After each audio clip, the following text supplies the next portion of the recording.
All right. Following the recent shows, I've made some adjustments to my Helix, my Line 6 Helix floor. We had some situations in especially Prague and Barcelona where there were just times when we weren't getting the tone we wanted out of the Helix. There were other times when we were getting exactly what we wanted. So I took a lot of the critiques that I got from RJ, Kieran, Jakub, other people, and tried to really sit down and really revise the whole sound system for my guitar and make it easier to replicate those times when we got the sounds we liked, and to get rid of the kind of weird configuration warts that were giving us stuff that we didn't like. So the biggest change for sure is that I'm no longer using Expression 2 to mix the two sounds. When I say the two sounds, I know my crew, you all already know, but if in case you're watching this video and not used to how my guitar works, I have the built-in LR Baggs active pickup, which uses the 9-volt battery. I keep that mostly flat as far as EQ, volume, notch filter, 12 o'clock, EQ, all even. And then I have this Fishman humbucker pickup here. And I mix them digitally through the Helix. And so what I've done instead I used to mix them here through this Expression 2, and then I would switch to Expression 1 when I wanted to use Expression 1 to control one of the effect blocks, but not doing that. I may go back to it. That was kind of an attempt to simulate an earlier configuration where we were using an Ernie Ball stereo pan pedal as a mixer pedal, and that actually worked very well because we could get a clean analog sound from the guitar all the way to the board. It was kind of nice. Well, not all the way to the board. It was through a DI, so I could reintroduce that maybe. I have had times when I thought to myself I kind of would like to have a DI in the signal chain here for other reasons, but that's not topic for this video. So instead what I have are these 4 snapshots. Instead of mixing it granularly, I have these 4 snapshots. Snapshot 1, I can even show you here. So here's the merge mixer. Snapshot 1 is my Fishman is -2 dB, and my built-in acoustic is flat. So that's a pure acoustic sound. Number 2 is both of them with chorus on, but they're about equal volume. Number 3, we're starting to turn down the acoustic sounds. So still have acoustic sound, but now the sound hole pickup is getting some distortion and amp modeling. And then 4 is like the wackiest one where you have no acoustic sound at all. And so let me just, before we go deeper into that, just quickly walk you through what each of those sound like. So here's Snapshot 1. This is the only thing being applied here is an EQ. Cutting the highs on the acoustic side, which I could do manually with hardware, and I may end up doing that, but I'm just kind of trying to get the tones dialed in right now, and I think this is a pretty good tone, and this way I don't have to manually fiddle with anything. It's just right there.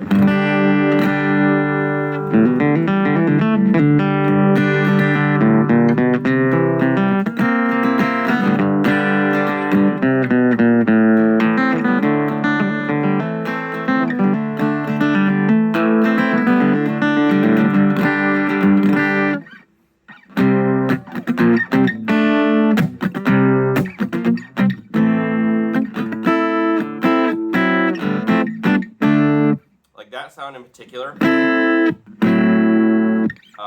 that was not coming through so well before the EQ. It was getting really poppy, and was kind of having that high, the popping sound that we were experiencing from my B and E strings at a couple of the shows.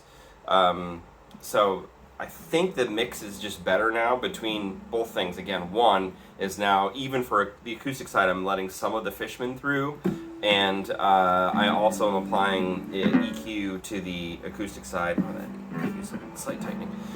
And so I think that's pretty good. Then the difference between Snapshot 1 and 2 is very subtle. I'm just applying a chorus and a doubler. So there's 1, there's 2. So I don't know that people will even really necessarily notice that, but I think it does just give a fuller sound that maybe they would subconsciously notice. There's certain parts maybe that would be noticeable, like in Hell or High Water. I kind of like the way the chromatic sounds with that doubler.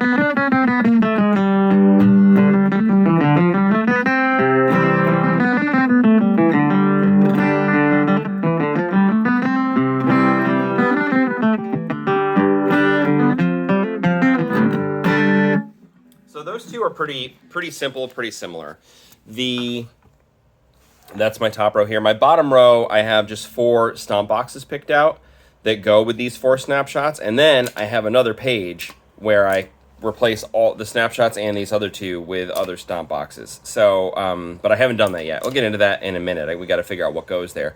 So I have my Octaver, delay, reverb, and this is a kinky comp. I call it Dirty Boost, that are all set for any of these 4 snapshots.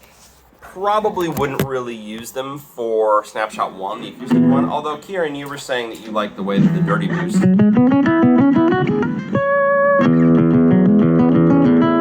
like the way that sounds.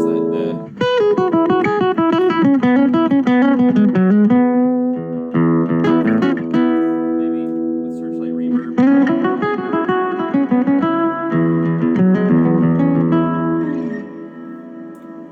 Kind of nice. And then going to any of the snapshots, so if I'm here, let's say just that situation, snapshot 1, which I rarely would probably turn any additional effects on, but in this case, where if I do, if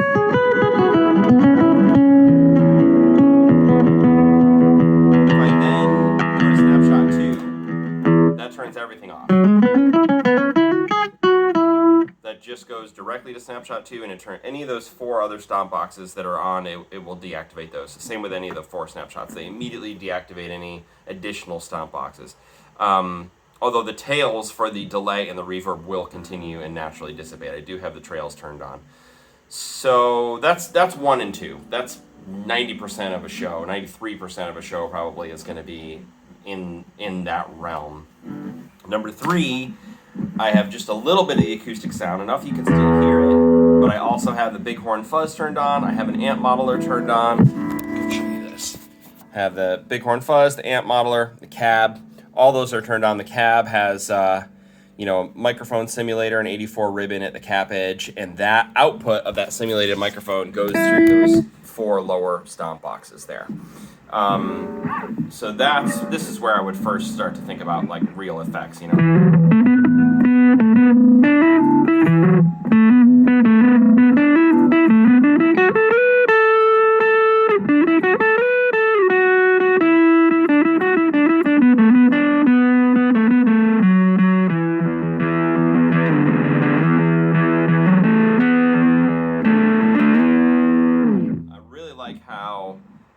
The acoustic side, of course, is running clean, and you can kind of hear it. You can hear just a little bit of clean, pure acoustic alongside that Bighorn Fuzz, and I love how you can get that kind of dissonant crunch by mixing. Great tone to me. I like that tone a lot.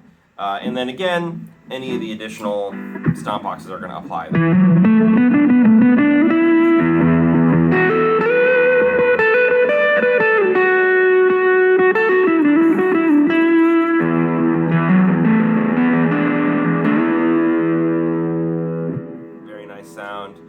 Dirty Boost also, it's going to add a little additional distortion, a lot of volume.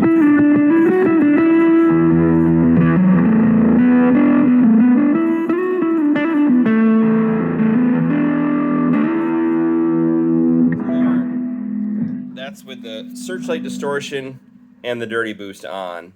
And one thing I want to note about that, again, I just pressed back to snapshot 1, which turns everything off. One thing I want to note about that, thinking about that forward as we're doing sound check, is we need to remember for the room that we're in, we probably want to adjust the output of the Dirty Boost, which is not snapshot control, that's solid state for a whole show, and also the decay and the mix of the Searchlight reverb. So those are 3 settings that we probably want to set at sound check time to match the room. It's hard to really know how much boost you need. That's very room dependent, and of course the reverb is going to sound completely different in one room versus the next. The reverb I have now is probably good for the small rooms that we're usually playing, but in a big room that has its own reverb, it's going to be way too muddy, so we're going to want to turn that down. Okay, that's snapshots 1, 2, and 3, and then 4, I tried to get some of that like screaming kind of sound that we used to get through the Hizamitas. This is all sound hole. The acoustic side is completely turned off now.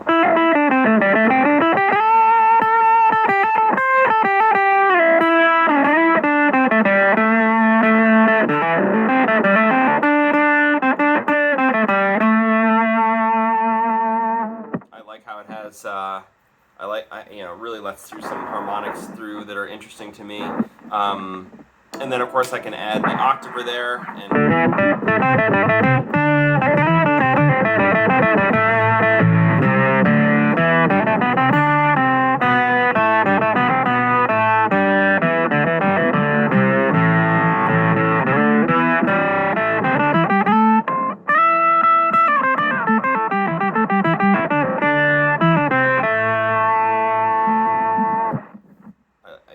great sounds. It's a little bit digital sounding, but I kind of like it. I kind of leaned into that in some sense with some of those tones. Again, I've got simple delay that I can turn on. That's time based. That's going to match the tap.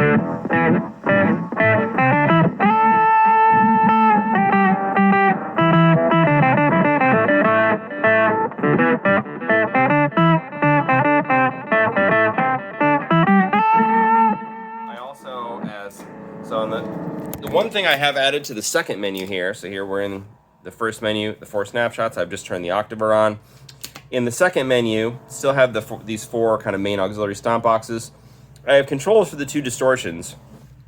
Vital, which is the one I associate with 4, and Bighorn, which I associate with Snapshot 3. I don't really see why I would ever need to control those individually. I probably will remove those and instead put 4 other things here, 1, 2, 3, 4. Maybe we start to do some synthy sounds. Maybe I even add a looper. I've never really done a looper, but I can imagine doing that. The one thing I have added here is this reverse delay. And that's just to try to, maybe during talks and stuff, to get something that really is sounding more spacey.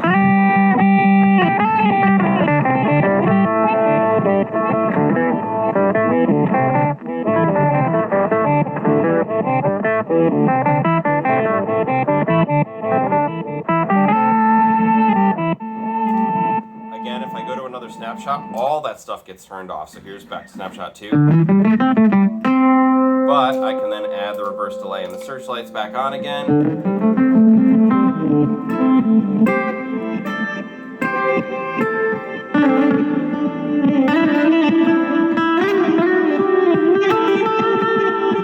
we can do, that kind of stuff might be very interesting. Like if we have an audience member talking and we're doing some kind of Q&A, we can add a lot of that spacey stuff. I can imagine maybe doing some looper work for that. Maybe also adding an effect in that slot for flute. If I want to start running my flute through an XLR into this, I can apply some of those effects individually. I don't know. Maybe. It seems potentially interesting. Maybe that's a whole different preset and we don't mix that at all with these. We just have a whole different preset that doesn't apply.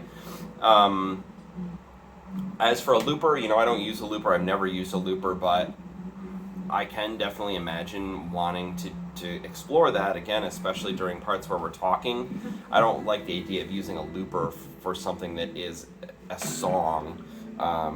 It feels dead to me. I like everything we play to be coming right out of our instruments at the moment that the audience is hearing it. But I can imagine adding a looper to create and thicken effects and stuff to get into a motif for a talk, for when we're talking and having Q&A. And I also like the idea of taking care of what things go in and out of the looper. Just watched the second Billy Strings rig rundown, which was interesting because I think it was kind of validating in a way because I didn't really learn a lot that was new. I had already picked up on so much of what was going on there, both just through discussions with my friends in the production and in the band, and also just because we've kind of watched closely as this kid has been innovating on his pedal board, and we've been taking a lot of inspiration. Obviously there's some things that I'm trying to do that are similar, and something, like just having the 2 independent outputs, and then there's things that I'm doing that are pretty different, like the way that we're mixing them and stuff, and then obviously also the fact that we do talking and Q&A during our shows, and we're trying to make a backdrop for that. It's pretty different than what they're doing in that band. But what I did, many of the things I did really like, but one of the things I did learn in that video that I didn't fully realize before was how judicious he is about which things go into his loop. He doesn't really use a looper that much either, right? The looper was new. I mean, when we started seeing him, he didn't have that looper, but I thought it was interesting how he described how judicious he is about thinking about what is and is not going into the looper. Like he has his amp loop doesn't go, his amp effects loop doesn't go into the looper, which I could do, but I don't know. I think that's one thing I would put into the looper, but I just think that general principle of thinking critically about that routing is a good way to kind of keep, you could introduce a looper but still keep things kind of under control, and the Helix would allow me to do that independent routing, which is kind of cool. Yeah, so that's really the whole thing. I feel pretty confident. I also removed all noise gates for the moment. I think actually just as I was soloing there with Snapshot 4, maybe there were a couple times when, at least to my ear, I almost would have liked one, but the gates were a problem. I mean, in Prague, we noticed the way the noise gates were affecting the tone were not really positive. They were noticeable, which you don't want a noise gate to be, and they were not noticeable in a good way. There were times in like Bubak and Hungarikas, for example, when I felt like I was totally not getting, where I was almost being muted by the noise gate. I mean, maybe that's because it was too greedy in terms of its threshold and attack setting, but I also think any less than that and it's not really accomplishing what we want, which the one thing I wanted the noise gate to accomplish was just to give a cleaner transition and more acoustic sounds underneath some of the effects, and it just wasn't accomplishing that. So I did on the acoustic path, I added a wah block. So it used to be that when I turned my wah on, that it muted the acoustic path, so that you could only hear the wah effect coming through the Fishman path, because I didn't like the way the wah sounded on the acoustic side. But I changed that. Now instead, when I activate the wah using the toe switch on the expression pedal, it turns on two wah blocks, one on the Fishman side, one on the acoustic side, and then of course the mix is going to depend on which snapshot I am. Here I'm on snapshot 2, which is an even mix. So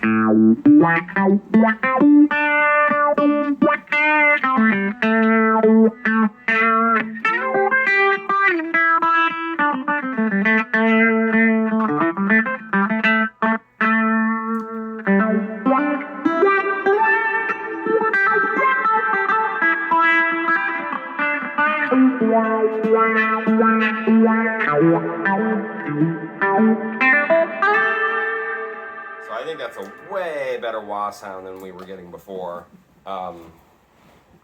Obviously, all this stuff still needs tweaking. We're gonna have to do it all again on stage. Get real. Get all our criticism again. I like the idea of practicing on a stage with all our effects and stuff. We haven't really done enough of that. I think it was Kieran recommended that. But yeah, I do think that that this is a big tone upgrade. I think that I've taken into account all the things that went right and wrong in the Europe run. These shows have been really awesome. It's been great for me to get to explore my guitar tone some more. I'm feeling increasingly dialed in with the gear that I'm bringing around. It is too much. It's a lot. I can't wait until we have a better way to haul all this stuff around rather than me just checking it flight to flight. But hey, we're getting there. So